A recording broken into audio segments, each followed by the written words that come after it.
Welcome to ClickReport's testing observation tool. This tool is for reporting what you're actually seeing within your testing sessions.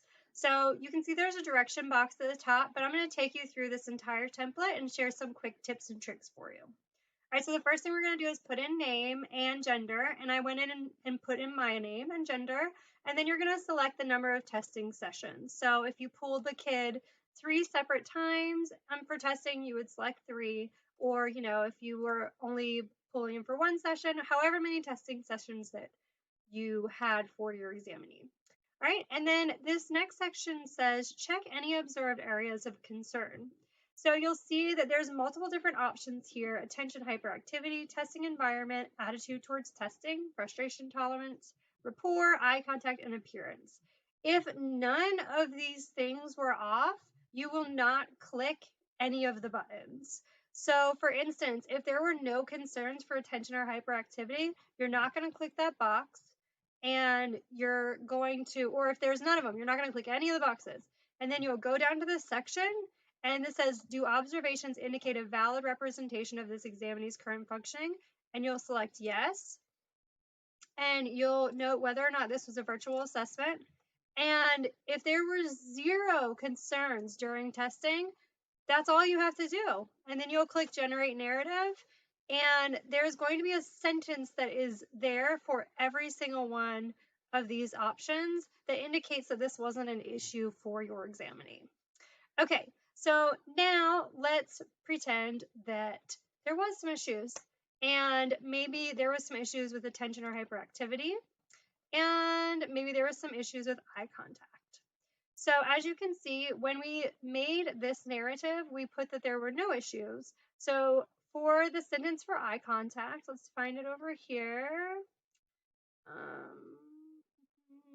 It was also noted that she established and maintained appropriate eye contact with the examiner. Okay, and attention and hyperactivity.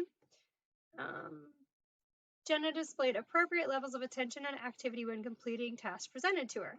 Okay, so that's what it says if we hadn't have selected anything. But now that we did, once you get these boxes, you're going to answer these different questions. So how would you rate his or her eye contact? Decent. Ability to establish eye contact, or able to establish eye contact? Yes. And then we'll do maintain, no. And then attention and hyperactivity, easily distracted, breaks were offered, and was very fidgety.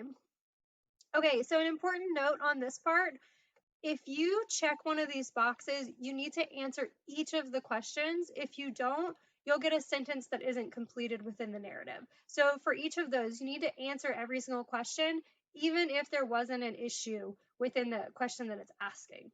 Okay, so now that I made those changes, I'm going to go ahead and click Generate Narrative. And you'll see that those sentences changed for me dynamically based on the selections that I checked. So now it says her eye contact was considered decent.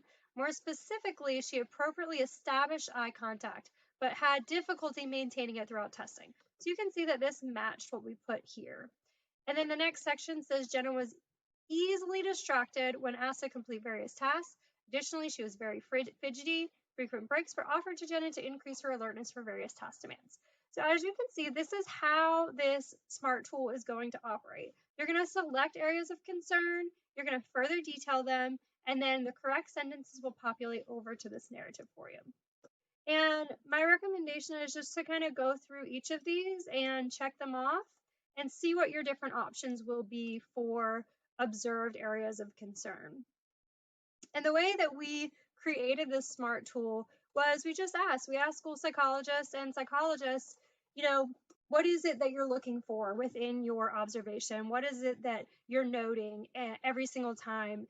And these are the things that people said that they found to be important for reporting for their different examinees. So, all right, that was it. That was our walkthrough for the testing observation tool. If you have any questions or need additional support, please email me at support@schoolsiteclickreport.com, and happy reporting. Have a great day.